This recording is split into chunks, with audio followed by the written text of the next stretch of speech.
Assalamualaikum warahmatullahi wabarakatuh. Waalaikumsalam warahmatullahi Waalaikumsalam warahmatullahi wabarakatuh. wabarakatuh. Innal hamdalillah nahmaduhu wa nasta'inuhu wa nastaghfiruh wa na'udzu billahi min shururi anfusina wa min sayyiati a'malina. May yahdihillahu fala mudhillalah wa may yudlil fala hadiyalah. Asyhadu an la ilaha illallah wahdahu la syarikalah wa asyhadu anna Muhammadan abduhu wa rasuluh. Allahumma salli wa sallim wa barik ala Muhammadin wa ala alihi wa ashabi ajma'in. Subhanaka la ilma lana illa ma 'allamtana innaka antal alimul hakim. Allahumma aftah lana hikmataka wansur alaina rahmataka min khazaini rahmatika ya arhamar rahimin. Qala Allah Ta'ala fi kitabil karim, a'udzu billahi minasyaitonir rajim. Ya ayyuhalladzina amanu taqullaha haqqa tuqatih wa la tamutunna illa wa antum muslimun. Ya ayyuhan nasu taqu rabbakumul ladzi khalaqakum min nafsin wahidah wa khalaqa minha zawjaha wa batha minhuma rijalan katsiran wa nisaa'a. Wattaqullaha alladzi tasaaluna bihi wal arham innallaha kana 'alaikum raqiba. Ya ayyuhalladzina amanu taqullaha wa qulu qawlan sadida yuslih lakum a'malakum wa yaghfir lakum dzunubakum wa may yuti'illaha wa rasulahu faqad faza fawzan 'azima. Amma ba'du fa innal asdaqal hadits kitabullah wa khairal hadiyati Muhammadin sallallahu alaihi wasallam wa syarrul umuri muhdatsatuha wa kullu muhdatsatin bid'ah wa kullu bid'atin dhalalah wa kullu dhalalatin finnar. Saudaraku kaum muslimin dan muslimat, Bapak dan Ibu sekalian yang dirahmati oleh Allah, jamaah Asyifa yang senantiasa istiqomah setiap pagi mengikuti kajian-kajian ini. Dan mereka itulah ternyata ya memang pilihan Allah. Seandainya tidak dipilih oleh Allah menjadi orang baik, tentu kita akan mengerjakan perbuatan-perbuatan buruk yang dilarang oleh Allah. Maka kalau kita ingin tahu siapakah mereka wali-wali Allah yang dicintai oleh Allah itu siapa, itu bisa kita lihat di dunia. Orang itu senantiasa berbuat baik, ya, mulutnya adalah mulut yang bagus, ucapannya, kata-katanya, kalimatnya yang keluar, zikir, ya, baca Al-Quran, memuji, ya, bertasbih dan lain-lainnya. Dan tidak pernah digunakan untuk mengumpat, mencaci, menggibah atau yang lain. Semua anggota tubuhnya adalah semata-mata untuk mentaati Allah. Karena itu nikmat yang diberikan oleh Allah mestinya juga harus digunakan untuk sesuatu yang diridhai oleh Allah. Jamaah yang berbahagia, sebenarnya masalah apa yang saya sampaikan nanti itu kita sudah bisa, apalagi sudah ada kitabnya, buku yang ada. Namun bagaimanapun juga tolabul ilmi, mencari ilmu itu ada mempunyai keistimewaan khusus. Ya. Yang paling tinggi adalah ya, Allah memudahkan jalannya ke surga. Tidak hanya ilmu yang kita dapatkan, tapi surga akan diperoleh bagi orang yang suka mencari ilmu. Ngerti atau tidak mengerti itu bukan urusan kita. Yang penting kita terus mencari ilmu. Bentuknya apa? Yang penting ilmu untuk mendekatkan diri kepada Allah, ilmu syar'i, bukan ilmu masalah selain ilmu syar'i. Nah, boleh kalau kita mempelajari yang lain mubah, tapi untuk ilmu syar'i wajib, ya. Thalabul ilmi faridatun ala kulli muslimin. Ya, mencari ilmu itu wajib atas setiap orang yang muslim. Baiklah, ya. Jadi meskipun nanti yang ditarang judulnya seperti itu, pasti banyak yang akan kita dapatkan selain judul yang ada. Jadi jangan kalau itu males judulnya dukur ini. Ya, seperti kemarin diterangkan ini, diterangkan ke sana seperti Pak Agus tadi, luar biasa sekali menerangkan banyak. Itu kalau dia lebih mendalami tentang ilmu hikmah, ya, ya, tentang masalah itu, ya, itu bisa dikembangkan sampai masuk meresap ke dalam hatinya setiap orang, tidak hanya yang lansia, ya, yang belum lansia pun juga akan terasa sentuhan-sentuhannya, karena ilmu hikmah itu sentuhannya ke dalam hati, ya. Baiklah, kita akan menyerahkan itu. Sebelum itu kita baca Al-Quran. Al-Quran Karim yang kita baca adalah surat nomor 3, surat Al-Imran, ayat yang ke 14, 15, 16, dan 17. Ya.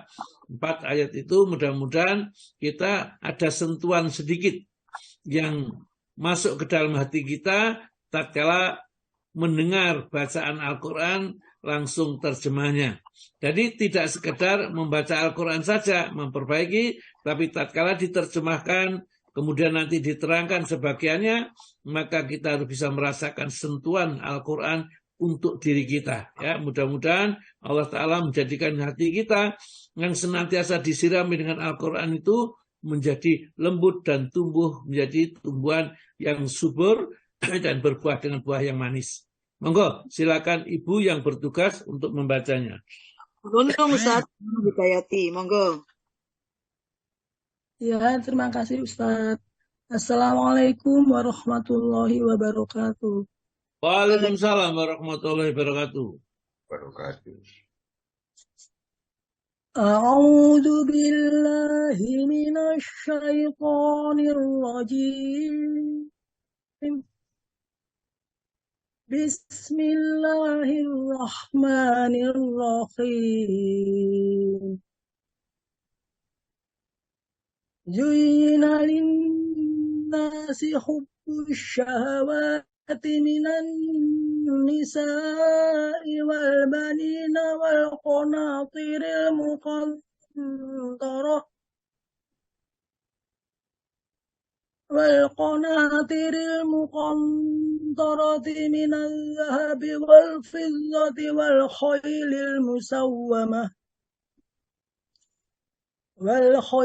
المسومة والأنعام والحرث ذلك متاع الحياة الدنيا والله عنده حسن المآب قل أنبئكم بخير من ذلكم للذين اتقوا عند ربهم جنات تجري من تحتها الأنهار جنات تجري من تحتها الأنهار خالدين فيها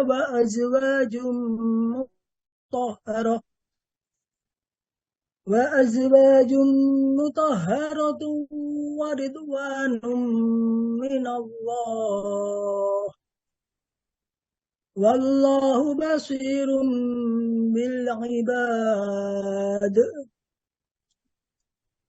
الذين يقولون ربنا إننا آمنا فاغفر لنا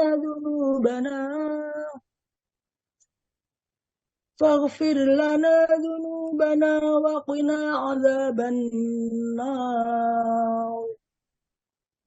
الصابرين والصادقين والقانتين والمنفقين والمستغفرين بالأسحار.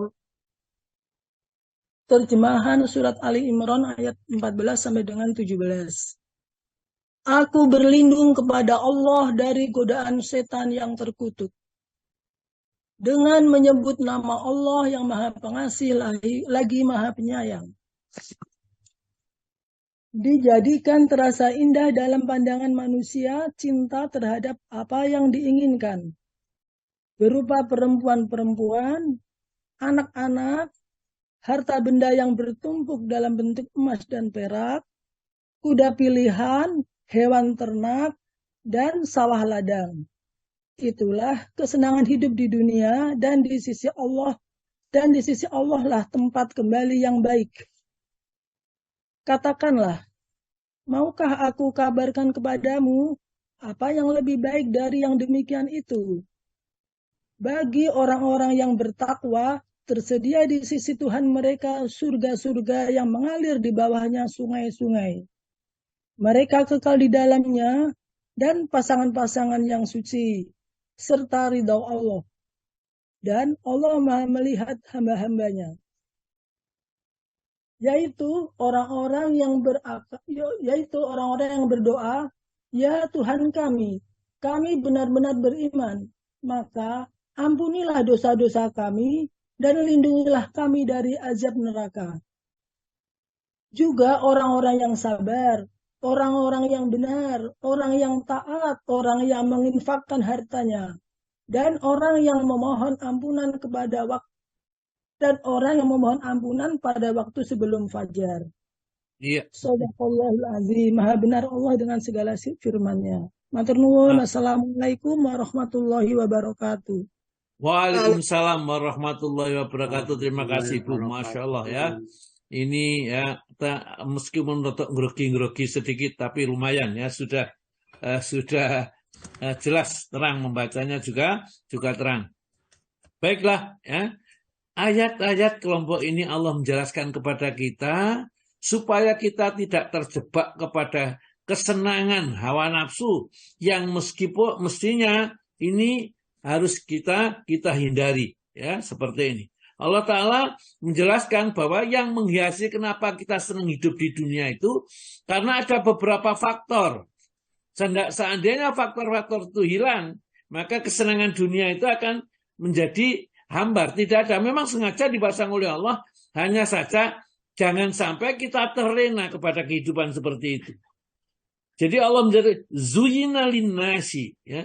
Zuyina dijadikan indah oleh Allah Subhanahu wa taala atau dihiasi linnasi bagi manusia itu.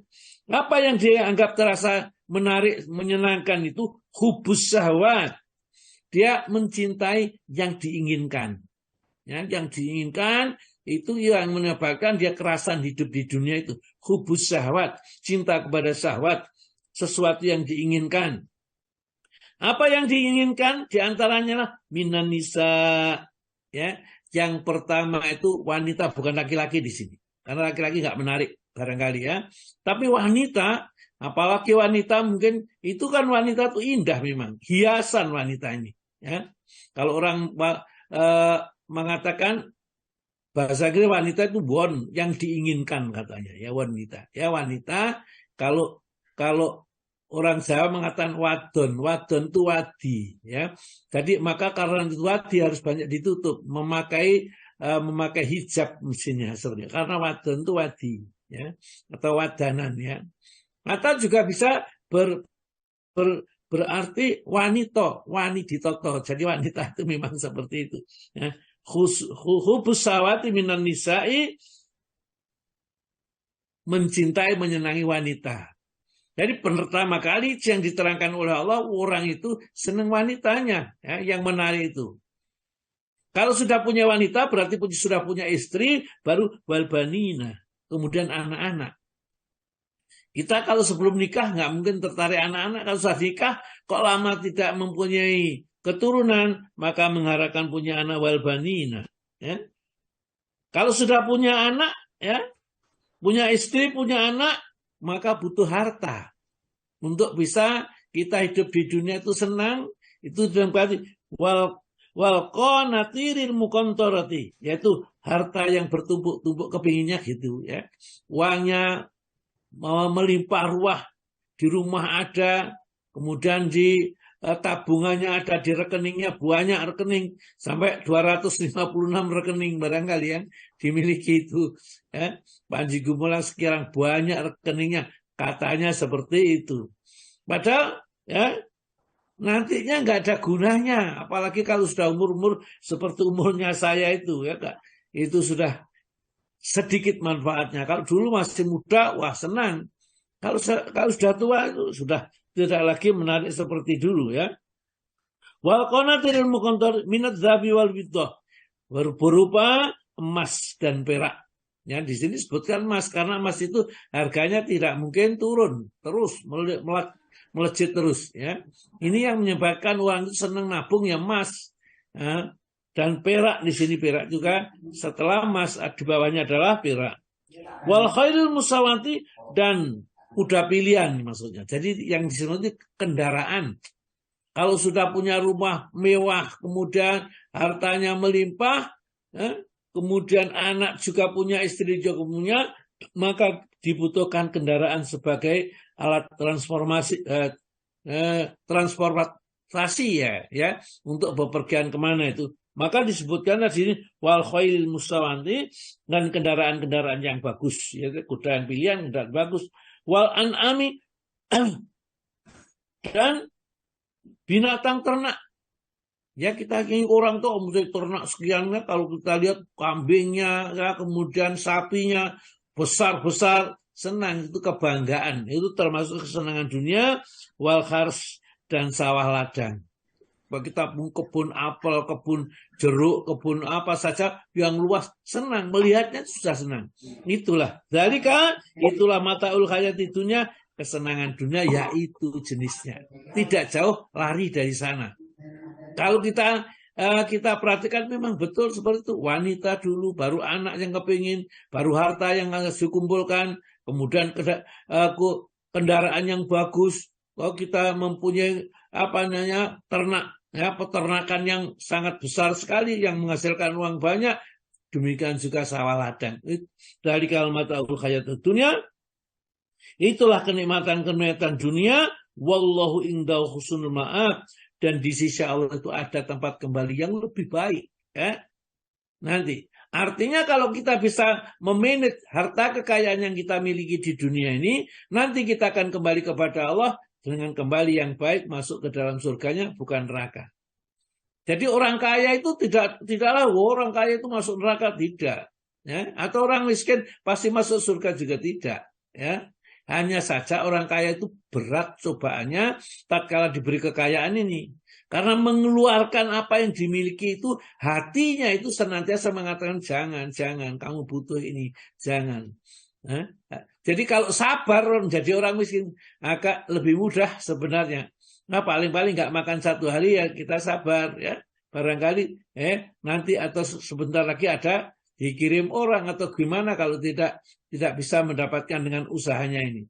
Karena Allah menciptakan kita mulut pasti diberi makanan oleh Allah Ta'ala. Entah caranya Allah memberi dengan usaha yang keras atau dengan orang memberikan kepada kita ini.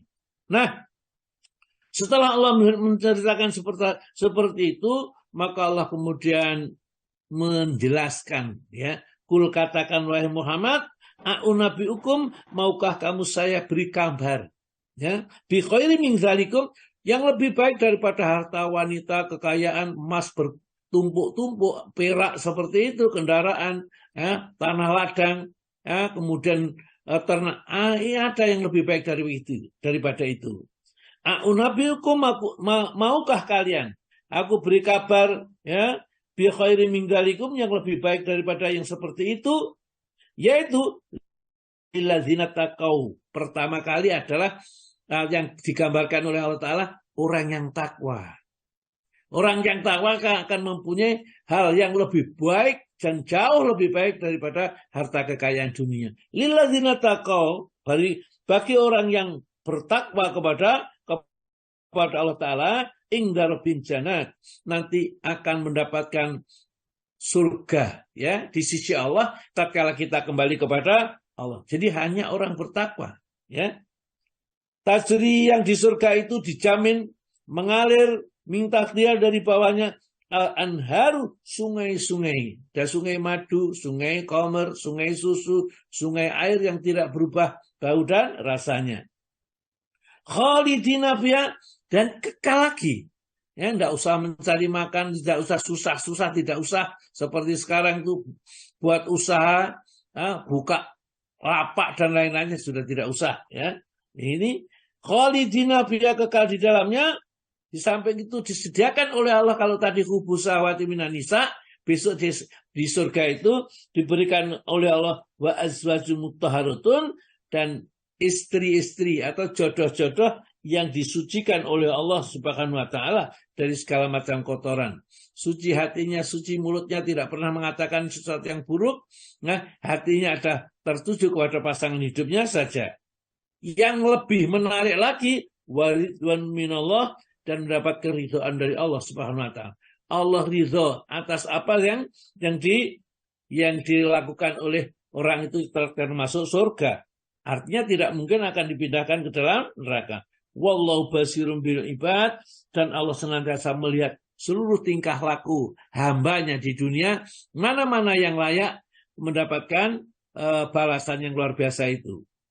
Allah Ta'ala menjelaskan di sini, yang akan mendapat balasan seperti itu, cirinya, alladzina yaquluna, orang yang senantiasa berdoa kepada Allah Ta'ala. Rabbana, ya Rabb kami, innana sesungguhnya kami amanah, kami telah beriman. Ya. Sesungguhnya kami telah beriman. Ini berdoa dengan wasilah. Wasilahnya apa? Wasilahnya iman. Jadi kita berwasilah itu boleh dengan wasilah amal soleh, wasilah iman. Ya. Kemudian wasilah dengan asmaul husna juga boleh. Ya. Rabbana innana amanah faghfir lana, maka ampunilah kami ya Allah. Dunubana, dosa-dosa kami. Wakina, dan peliharalah kami. Atau selamatkanlah kami azabana, dari siksa api neraka. Itu doa itu jangan sampai kita lupakan ya.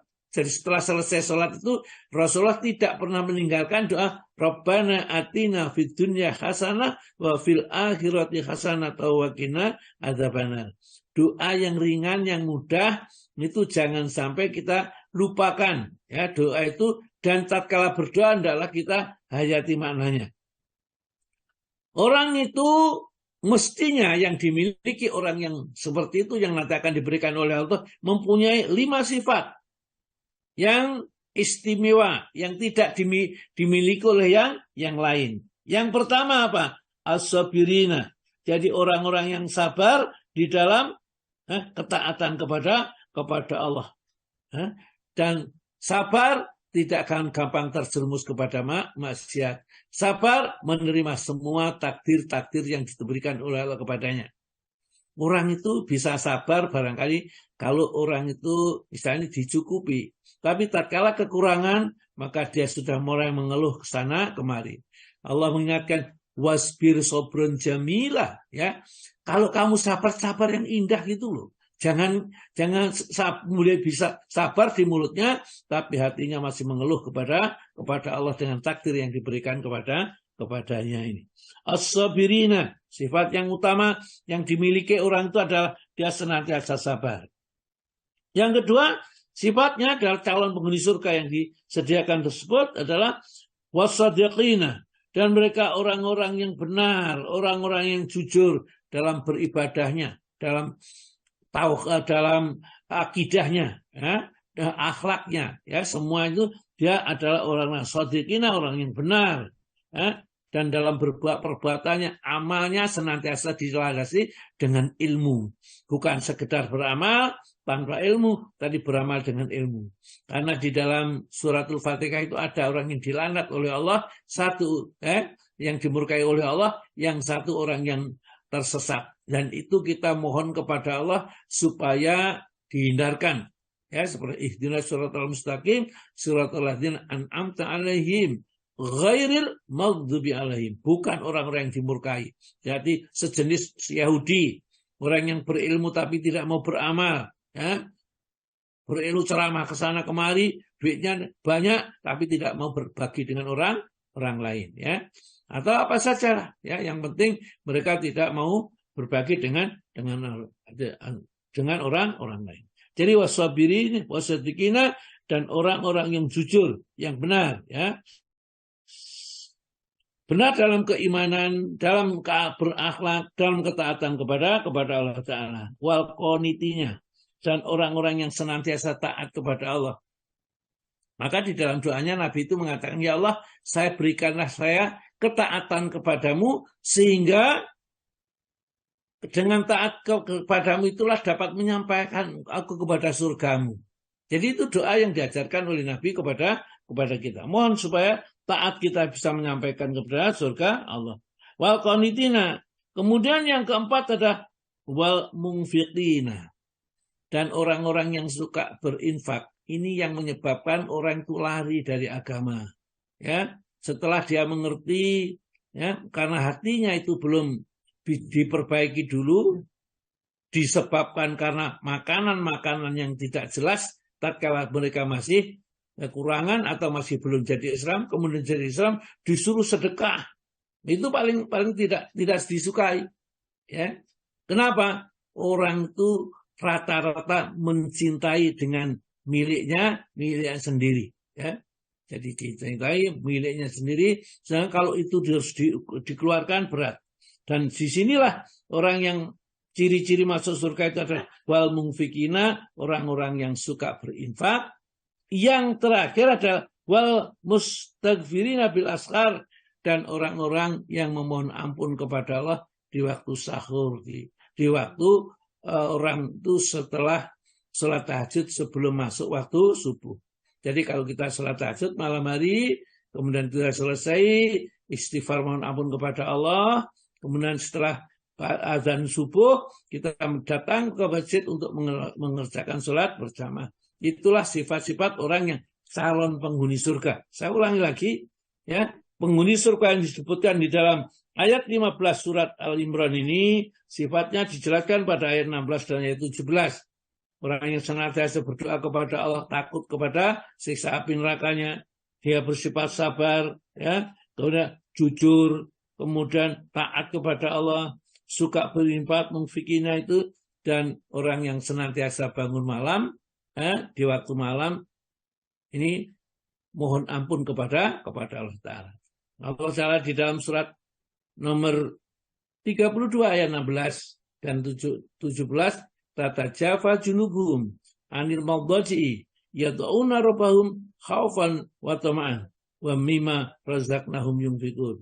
Jadi mereka yang senantiasa lambung mereka jauh dari tempat tidur, untuk mereka senantiasa berdoa kepada Allah dengan rasa takut dan penuh harap. Ya. Maka fala ta'lamu nafsu ma ukhfiya lahum min qurrati ayun. Mereka tidak tahu apa yang disembunyikan oleh Allah yang menyedapkan pandangan mata, yakni surga.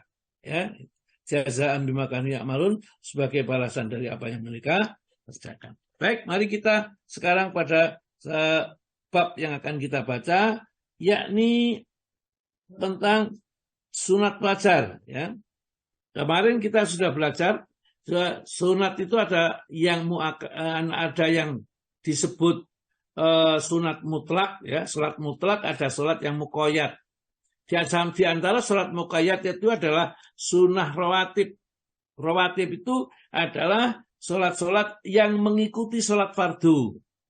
Ya, misalnya sebelum duhur salat, setelah duhur salat, itu namanya rawatib. Sebelum maghrib, ya, sholat, setelah maghrib sholat rawatib, atau setelah maghrib sholat saja rawatib namanya. Nah, di sini rawatib yang paling tinggi nilainya adalah sunat fajar. Monggo dibantu dibaca siapa Pak? Ya Ustaz. Monggo Pak Tomo. Bismillah. Sunat fajar. 1. Keutamaannya. Banyak hadis yang menjelaskan betapa besar keutamaannya menjaga dan tetap melakukan sholat sunnah fajar itu. Kami sebutkan di sini beberapa di antaranya. Dari Aisyah yang diterima dari Nabi Muhammad SAW dalam menerangkan keutamaan 2 rakaat sebelum fajar. Maka sabdanya, kedua rakaat itu lebih saya sukai daripada dunia seluruhnya. Terus, langsung atas kedua. Hadis riwayat Imam Ahmad, Muslim, dan Tirmizi. Kemudian dari Abu Hurairah, bahwasanya Rasulullah SAW bersabda, jangan engkau tinggalkan kedua rakaat sunat fajar itu, meskipun kamu dikejar oleh tentara berkuda. Hadis riwayat Abu Dawud, Bayhaqi, dan Tahawi. Pengertian hadis ini ialah hendaknya 2 rakaat sunat fajar itu jangan sekali-kali ditinggalkan, sekalipun waktu dikejar oleh musuh. Ya, jadi Rasulullah mengatakan kedua rakaat sholat fajar itu ahabbu, lebih aku cintai, ya, Ahabu ilayya, lebih aku cintai minat dunia jami'an, dari seluruh dunia. Saking utamanya sholat fajar ini. Nabi saja yang biasanya nggak senang dunia, ya, itu kalau sholat fajar tidak pernah ditinggalkannya. Kenapa? Keutamaannya yang luar biasa sholat fajar itu. Sampai Nabi mengingatkan, la tada'u rak'atayil fajri, jangan sampai kau tinggalkan sholat sunnah fajar 2 rakaat itu. Wa in taraddatumul khail, meskipun kamu dikejar pasukan yang berkuda, ya. Ini saking pentingnya sholat sunat fajar. Yang berikutnya dari Aisyah, mengapa?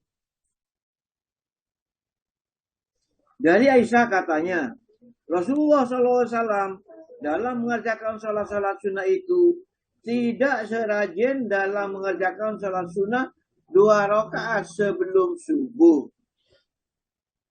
Dari Aisyah juga bahwa Nabi SAW bersabda, kedua rakaat sunat fajar itu lebih baik daripada dunia dan seisinya.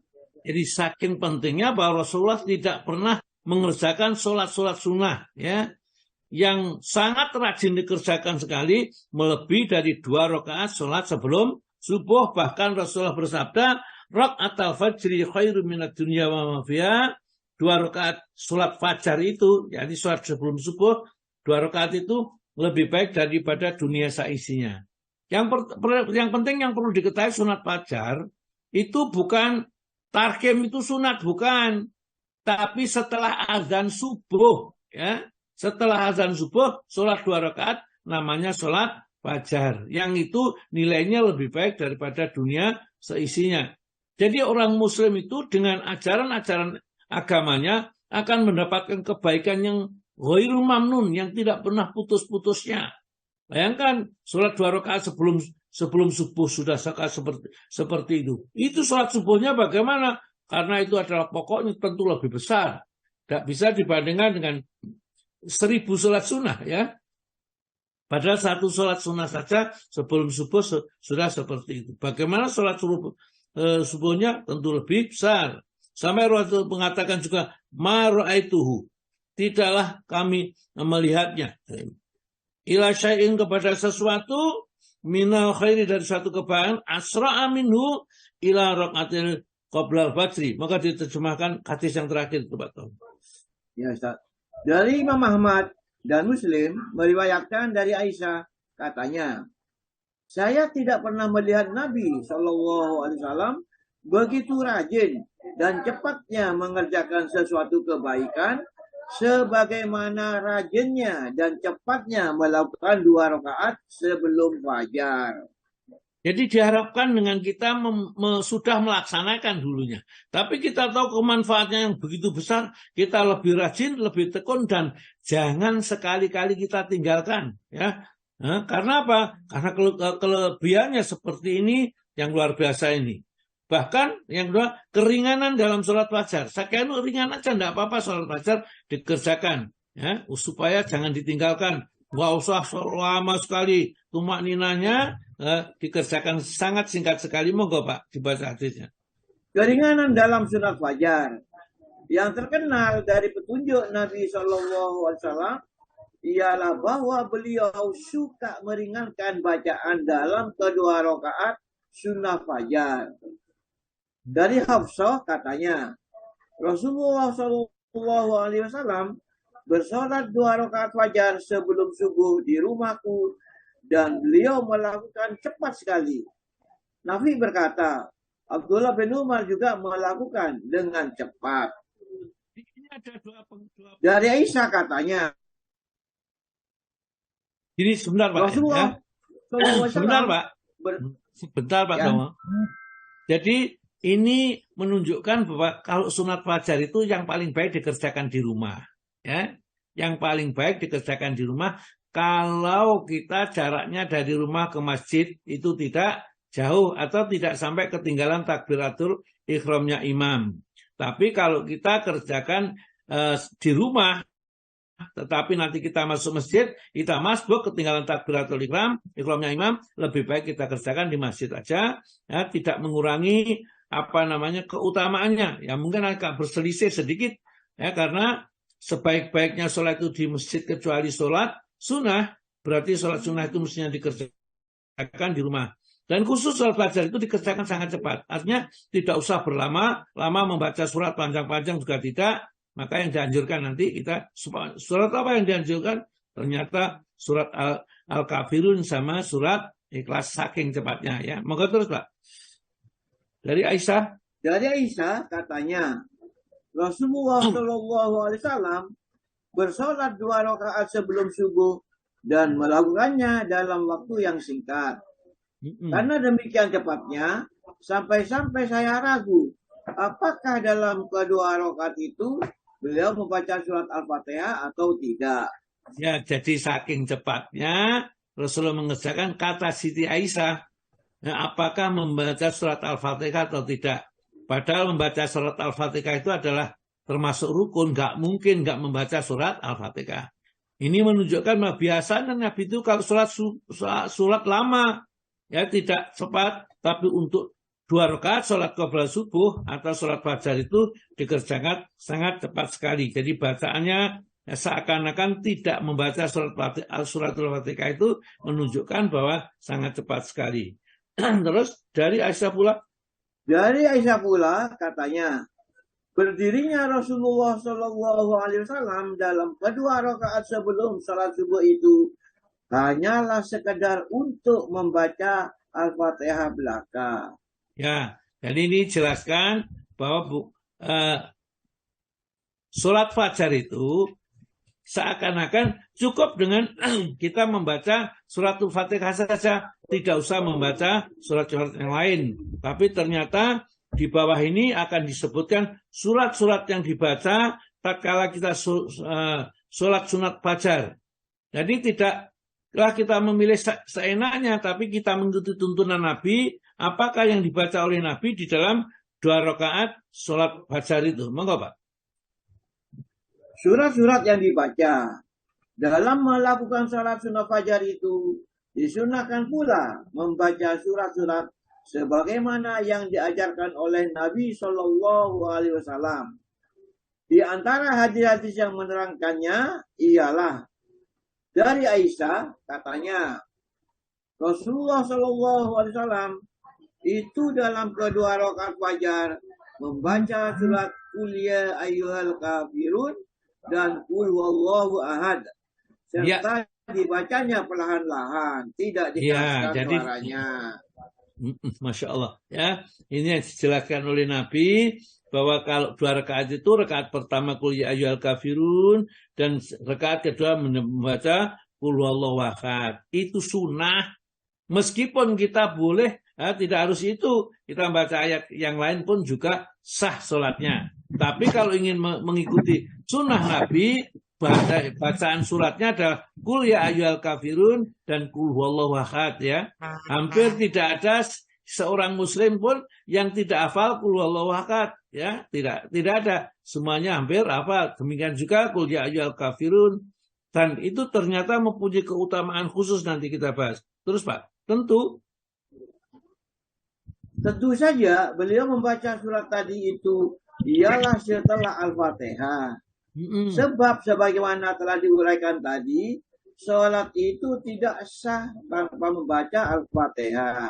Ya, jangan dikira nanti baca surat Qul tidak ada Al-Fatihah. Dari hadis itu menjelaskan bahwa Al-Fatihah dulu dibaca, setelah Al-Fatihah itu adalah surat Qul ya ayyuhal kafirun atau Al-Kafirun dan Qul huwallahu ahad atau surat Ikhlas. Terus Pak.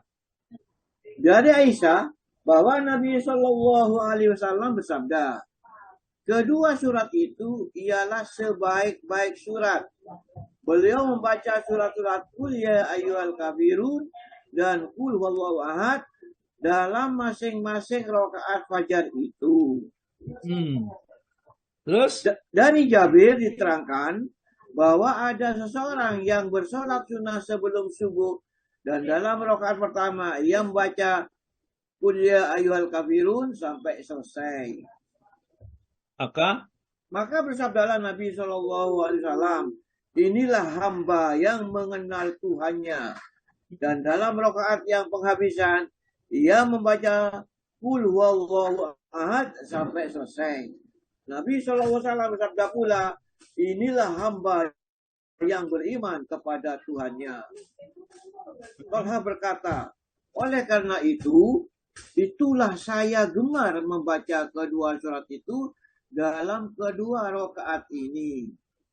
Iya, jadi tak kala ada orang yang membaca Qul ya ayyuhal kafirun langsung dipuji oleh Allah, inilah hamba yang mengenal Tuhannya. Karena rakaat yang kedua membaca Qul huwallahu ahad, maka Rasulullah memujinya kembali kepada inilah hamba yang beriman kepada Tuhannya. Jadi ternyata ada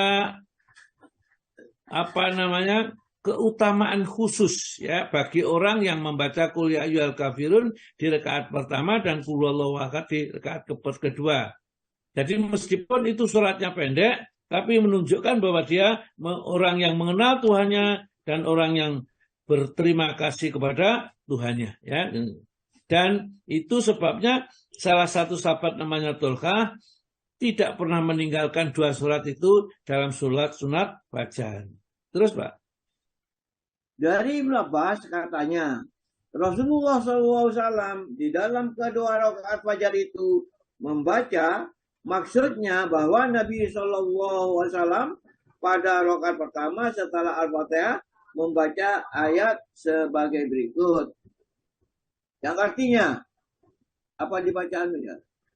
Tidak usah. Katakanlah. Ini surat nomor 3, surat Al-Imran ayat 64. Ya. Ya. Jadi berkat pertama baca surat Al-Imran ayat yang ke-60, 64 ini. Surat Al-Baqarah dulu 136, kemudian yang kedua adalah rakaat kedua surat Al-Imran ayat 64. Jadi boleh juga kalau kita tidak membaca Qul huwallahu ahad, Allahu samad, lam yalid wa lam yulad, maka yang pertama di rakaat pertama dibaca surat Al-Baqarah ayat 136 dan rakaat yang kedua dibaca surat Al-Imran ayat yang ke-60, 64. Itu juga bisa dijadikan bacaan karena Nabi juga sering membaca seperti itu ya. Dua ayat yang dibaca di dalam dua rakaat surat sunat fajar ya. Terus juga di dalam riwayat Abu Dawud dan dari Ibnu Abbas diterangkan bahwa Rasulullah SAW dalam rakaat pertama membaca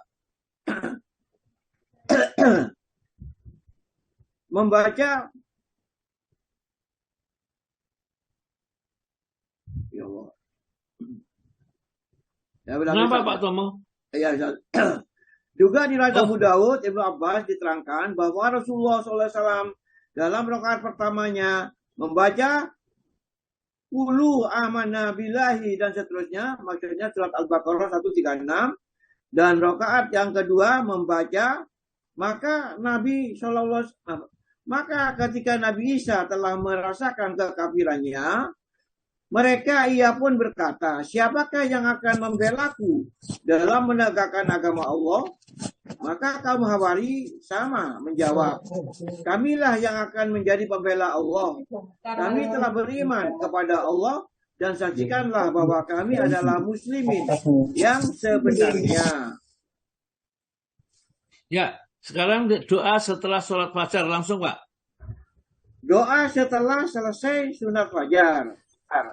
Imam Nawawi dalam kitab Al-Azkar menerangkan, dengan demikian diriwayatkan kepada kita bahwa dalam kitab Sunni dari Abul Malik yang namanya sendiri ialah Amir bin Usama dari ayahnya, bahwa ayahnya itu bersolat fajar 2 rakaat dan bahwa Rasulullah SAW juga bersolat di dekatnya 2 rakaat yang singkat.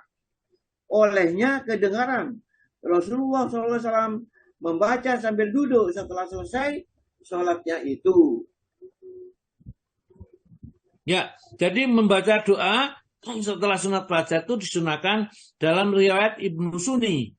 Hanya sebagian ulama menganggap bahwa hadis ini tidak sahih, artinya tidak langsung datang dari Nabi. Namun bagaimanapun, kalau doa, meskipun doa itu tidak sahih dari Nabi, boleh kita ucapkan doa itu yang penting bahwa kita yakini bukan dari Nabi. Yang kedua, bahwa doa yang kita baca haruslah doa yang tidak mengandung kesirikan. Jadi doa-doa yang boleh, karena doa itu boleh dari mengambil dari Al-Quran, dari sunnah, dari Nabi, atau dari sahabat, atau juga dari kita sendiri saja yang membaca doa boleh. Ya. Jadi doanya adalah Allahumma rabba Jibrila wa Israfila wa Mikaila wa Muhammadin sallallahu alaihi wasallam a'udzubika minan nar. Allahumma rabba Jibril, ya Allah Tuhannya Jibril, dan Tuhannya Israfil, Tuhannya Mikail, dan Tuhannya Nabi Muhammad sallallahu alaihi wasallam, aku mohon ke a'udzubika minan nar, aku berlindung kepadamu dari siksa api neraka. Ini dibaca setelah sunat fajar. Allahumma rabba Jibril wa Mikaila wa Israfil wa Mikaila wa Muhammadin sallallahu alaihi wasallam a'udzubika minan nar. Ya, tentunya doa itu ya mohon kepada Allah supaya dijadikan kita dijauhkan dari api neraka. Dan doa ini dibaca 3 kali, ya. Doanya 3 kali. Terus Pak, dalam kitab itu diriwayatkan kepada kita dari Anas bahwa Nabi SAW bersabda, barang siapa yang membaca pada pagi hari Jumat sebelum melakukan sholat subuh, Astaghfirullahaladzim la ilaha illa huwal hayyul qayyum wa atubu ilaih 3 kali, maka Allah Ta'ala mengampuni semua dosanya walau sebanyak buih lautan. Ya, jadi sebelum sholat subuh, ya, mangkola asbah, ya, mangkola sabih, ya, apa ya, sabihata, ya, di waktu subuh, yaumal jum'ati dari Jum'ah, qabla sholatil ghadati, sebelum sholat subuh, astagfirullahaladzim, ya, aku mohon ampun kepada kepada Allah, zat yang la ilaha illallah, tidak ada ilah kecuali dia, ya, tidak ada Tuhan kecuali dia, al-hayyu yang hidup, al-qayyum yang berdiri sendiri, wa atubu ilaihi, dan aku bertobat kepadanya salasan 3 kali, salat amaratin 3 kali, ghafarullahu, Allah akan mengampuni, ya, dosa-dosanya, walau kanat misra zabadil bahri, meskipun sebanyak pasir di laut. Jadi doanya adalah Astaghfirullahalladzi la ilaha illallah hayyul qayyum wa atubu ilaihi 3 kali. Jadi Astaghfirullahalladzi la ilaha illallah hayyul qayyum wa atubu ilaihi 3 kali.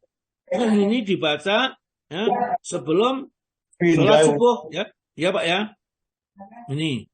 Jadi barang siapa membaca pada pagi hari Jumat sebelum melakukan sholat subuh. Jadi besok Jumat sebelum sholat subuh dibacain istighfar ini 3 kali, maka Allah akan ampuni dosanya meskipun dosa itu sebanyak pasir di lautan. Ya. Masih ada sedikit Pak, monggo berbaring. Nang dalam.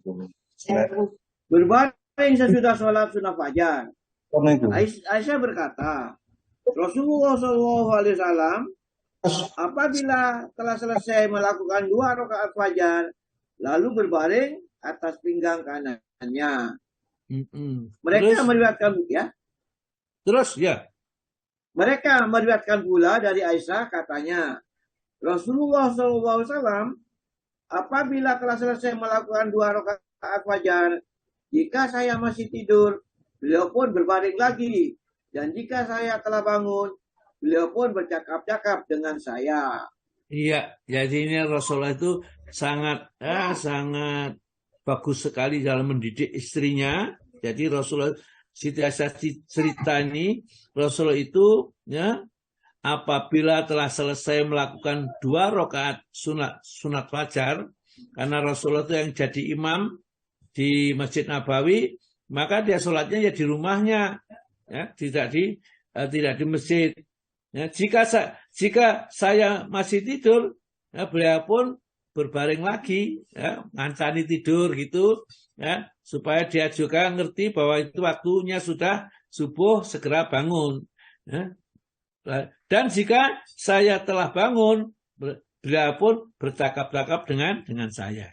Ya, itu satu lagi Pak, mengkodok sholat sunnah, sunnah fajar. Mengkodok sholat sunnah fajar. Dari Abu Hurairah bahwa Nabi Shallallahu Alaihi Wasallam bersabda, barang siapa yang belum bersolat 2 rakaat fajar sampai matahari terbit, maka hendaklah mengerjakannya. Jadi sholat fajar itu saking pentingnya, kalau kita ketinggalan tidak mengerjakan sholat fajar sampai matahari terbit masih disyariatkan untuk kita qadha, kita kerjakan ya setelah matahari terbit itu karena kita terlambat atau mungkin tertidur.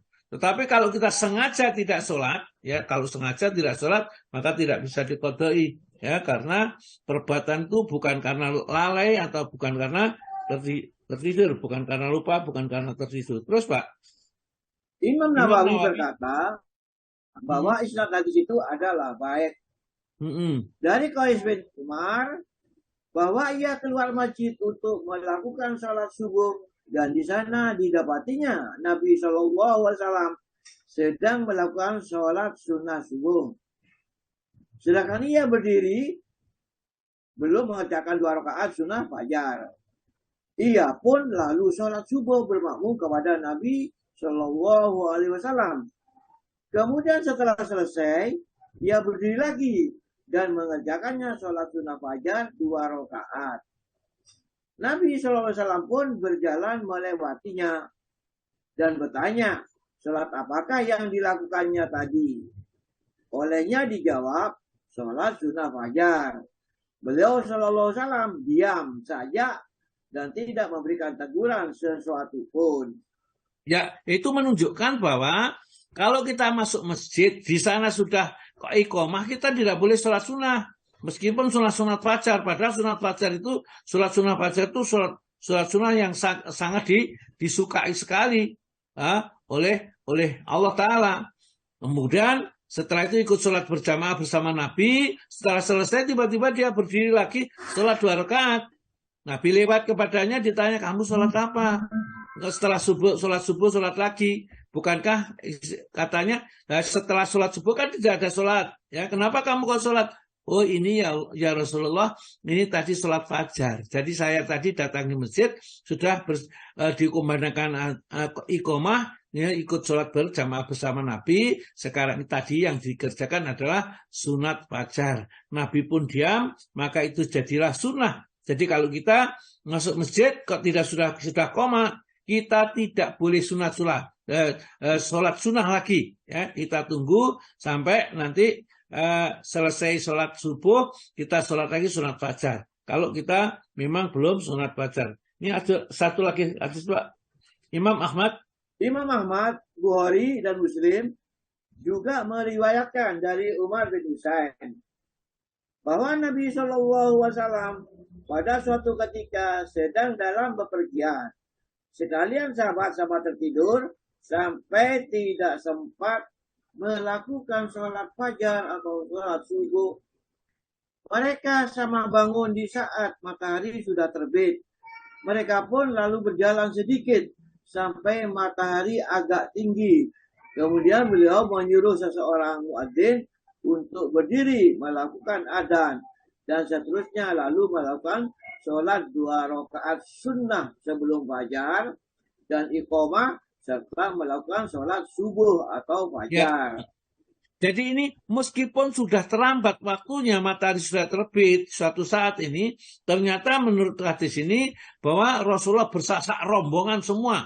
Kerinan itu tidak hanya Nabi saja, tapi seluruh rombongan ini, maka Nabi kita pada saat matahari masih terbit itu tidak boleh sholat.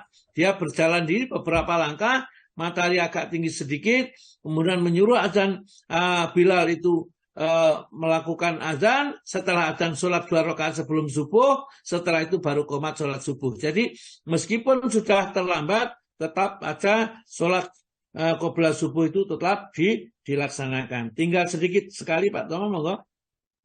Hadis-hadis Di atas menyatakan bahwa sholat sunnah fajar itu boleh diqodok sebelum terbit matahari ataupun sesudahnya. Biar terlambat itu disebabkan udzur atau lainnya. Dan biarpun terlambat itu hanya sholat sunnah fajar itu sendiri atau bersama-sama dengan sholat subuh. Ya, jadi yang terakhir tadi artinya bersama-sama sholat subuh. Yang tadi adalah yang dilewati Nabi itu sendiri. Jadi disitulah akan muncul hukum-hukum di dalam fikih ini. Boleh kalau begitu. Jadi setelah sholat subuh, langsung kita qadha sholat fajar. Mestinya sebelum tadi sholat subuh, tapi karena tidak sempat diqadha itu dikerjakan tidak pada waktunya. Dan itu dibenarkan. Baik, sampai di sini sementara. Monggo silahkan. Saya kembalikan pada Pak Alwi.